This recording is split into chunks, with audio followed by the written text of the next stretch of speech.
Now Sports Central, presented by Table Mountain Casino.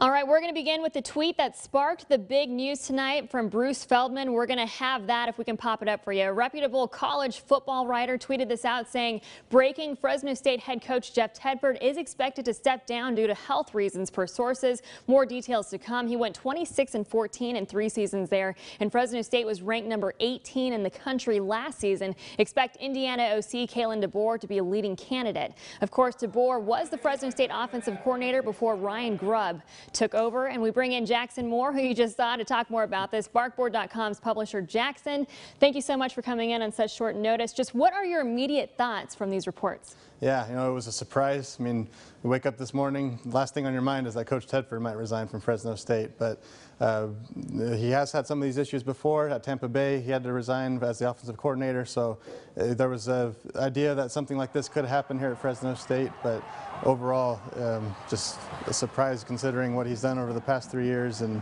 really no indicator aside from a little bit of a downfall last season that something like this could be in the works, assuming it's true. Yeah, so we did receive a press release about a press conference tomorrow that Jeff Tedford's going to hold at 9:15 in the morning. What have you heard about that, if anything? Yeah, well, we just know from the press release that they were supposed to talk about the future of the program, which raised a few eyebrows from that verbiage, but I have heard from some sources that an emergency team meeting was scheduled right before that press conference. So, I mean, you don't typically have those types of things at this time of year after a football season unless you're giving that kind of message to your team that your head coach isn't going to be here. So all signs are kind of pointing to what that tweet is saying, that seems to be what's going to occur over the next 12 hours. Now, Tedford's health is the biggest concern, not just for him, but for everybody around him, even the media. We really do appreciate Tedford so much and what he's done. Just if he does have to leave, just what would that mean to the program? Well, the good news is that the program is in a lot better hands than the way he found it a few years back. I mean, not just the losses coming off of a 1-16 or 1-11 season when he got here, but just the program, the roster, the whole Valley environment around the team was not in a good state.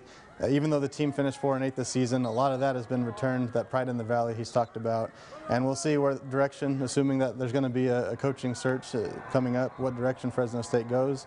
Is it somewhere where they can transition pretty easily and try to keep this momentum going, or do they hire someone from scratch that they think can do better?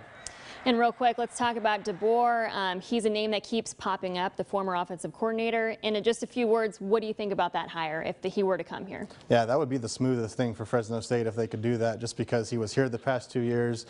He knows all the assistant coaches essentially. It would be a really easy transition, and he's led those kinds of turnarounds much like Coach Tedford had in his past at Sioux Falls, at Eastern Michigan, here at Fresno State, now at Indiana.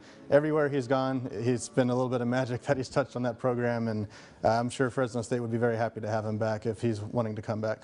All right, thank you so much, Jackson. And we are going to be live streaming tomorrow's press conference starting at 9:15 on our website, yourcentralvalley.com. So make sure to tune into that. Guys, back to you.